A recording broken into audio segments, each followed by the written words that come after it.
Hey, hello, and welcome to the Man Cave here at Wistful Vistas in beautiful suburban San Diego, California, doing a series of in-garage unboxing and things like that. And one huge correction I have to make. Many of you know I did recently get a e-mountain bike. Pardon me while I drop out of frame here. And because in their wisdom they don't include a kickstand, I bought a little in-garage parking stand for it from our good old friends at Amazon, and this is a...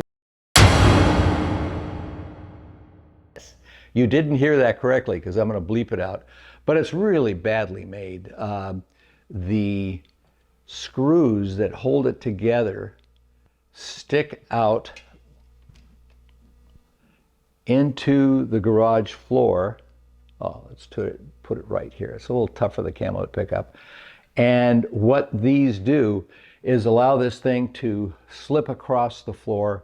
It won't hold steady when you're trying to park your bike.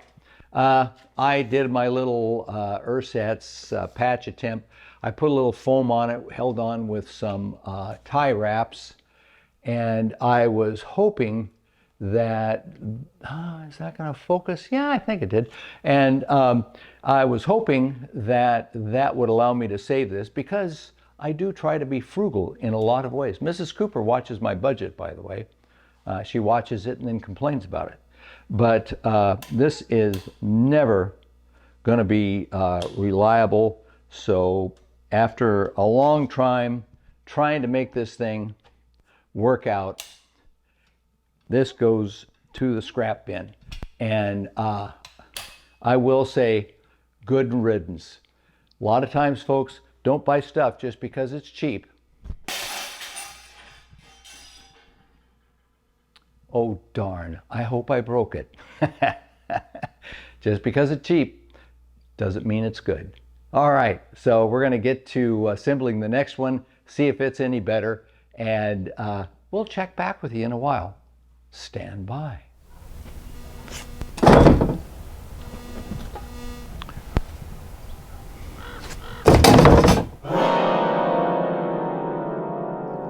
Okay, we are putting together the bike stand right now. I just laid out the pieces so I know what I'm dealing with. It was very nice of them. They have them marked from A all the way through E. Very, very nice. 4 Ds, 2 Bs, and 1 A. And it's by a company called, let's get this in front of the camera. I don't know how this is going to work. Doing a handheld here.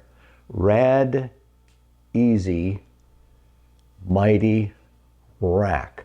Radeasy. Wow, that's a pretty cool name. All right, let's get to putting it together. Okay, this one actually has a printed I/O manual, owner's and operations manual of how to put it all together. I don't imagine, since it's going to be too difficult, since they have actually given us the A through E nomenclature or alphabetclature. So we got this to go by. Let's keep rolling. Okay, they recommend doing everything up finger tight before you tighten it all the way down, and this part's a bit fiddly. I'm going to try the side-by-side setup first to see if I can get both bikes on the same side, but it's a little bit fiddly aligning this support stanchion with the bolt that you have to tighten up here, and that makes you wonder, do you have it lined right or whatever? But that's the way we're going to start off here. So just take your time. This thing wanders around, and you've got to locate it through the hole, the bolt through the hole there. So what I discovered, you see the little black line there on the bolt, and here's the end of the support stanchion, they call it, that it threads into. What I discovered is that what's kind of common, a little frustratingly so, is that the threads themselves in some of these things are not all that much quality.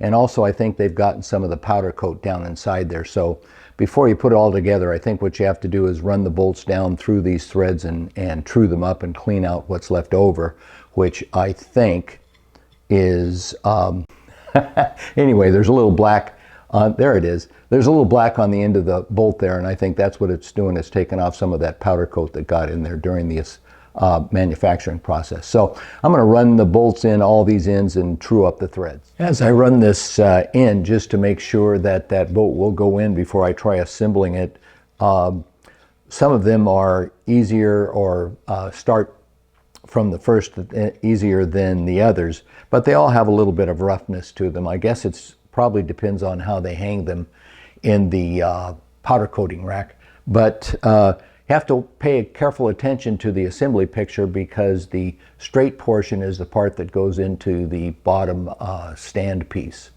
Okay, back to work. Step one is done. That is installing these 4 curved D parts onto the non-curved rubber stoppered, you'll notice, A part. So that's done. Bit fiddly to line them up, and all those holes were more or less clogged with the powder coating. Once again, I'll say I wish manufacturers would mask those off, because as you're threading them in, you're not really sure whether you're stripping the threads or not. That's why I recommend a little WD-40 spray on the bolt. Run it in before you put it together. But step 1 is done. Let's move along to step 2 or 2.5. I don't know. We'll find out. And the next step is to go to the next piece A and attach what they call the stanchion to the other side of the rack. They don't specifically mention, but you want this threaded hole right here to be on the inside, on this side of the stanchion, because there's a little cross support that goes there. They don't actually say that. You have to look at the instructions. So pay a little attention to that when you go to this part. So moving on. All right, we have that done. The stanchions, I love that word, stanchions. Sounds like a very sturdy thing. And we are now going to put that together with the first piece that we assembled the upright rods on. So once again, I'll do that off camera. But little fiddly getting these things to hold in place while you thread them in. Interestingly, these threaded female threads on this side didn't seem to have as much powder coating on them, so they went in a lot easier. I'd still recommend checking them before you try and put it together, though. You just use a bolt, put WD-40 on, and thread it in. Okay, onward. So we're recording, just checking. So this part is very fiddly. This is where you'd like to have a friend to help hold it in place or give you words of encouragement, because everything wants to move around as you're trying to assemble them. And it's just, oopsie, walking around, just trying to keep from being assembled. Come on, don't you want to be a bike rack? And yeah, you just have to sort of piece it together like that. You saw what happens there. So we get over here on this side, line it up. Where is that Ashley Johnson, by the way, where you need him? He's hiding out in the middle of nowhere, UK. He complains that it's too far for him to come over here.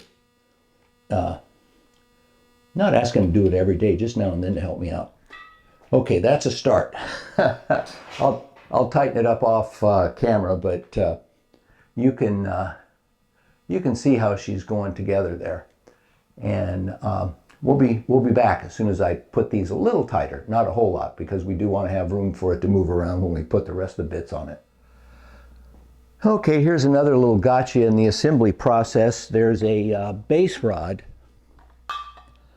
that goes between these two guys, held on with very manly 14mm bolts, but they thread through, don't know if you can see them, they thread through these holes right here, one on each side, which means that you can have the base part 180 degrees out, which is exactly what I managed to do. So I have to disassemble or pull off these, turn it that 180 degrees to be able to get that base on both sides, by the way. I screwed up on both sides. So be aware of that. These need to be at 90 degrees shooting across at one another.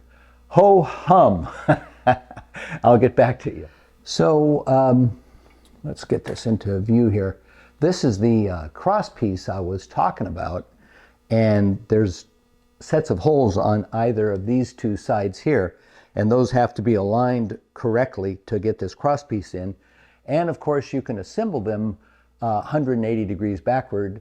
I looked at the photo. It does show that those holes are there. A little note would be nice, because I managed to put them both in incorrectly and had to do a pretty much disassembly. So, but they were rather free winning nicely. We're getting close here. Let's get down to the end. And we are pretty much in the final stages here. We have all the pieces put together. I'm just doing the final tighten down. I would recommend maybe using a little blue Loctite on these, because once put together, they're not going to be apart. One note to make when you're using a socket like this is that on these, on the interior here, the bolt sinks into the stanchion a little bit, and you're not getting a lot of grip with that socket. You can slip off and around the top of that bolt. So maybe an open end or a regular type wrench would work. And now all I've got to do is tighten down these big, sturdy, manly men 14 millimeter bolts, and we're going to try it out. We are essentially done, ladies and gentlemen. And the answer to the $64 question, does it work? And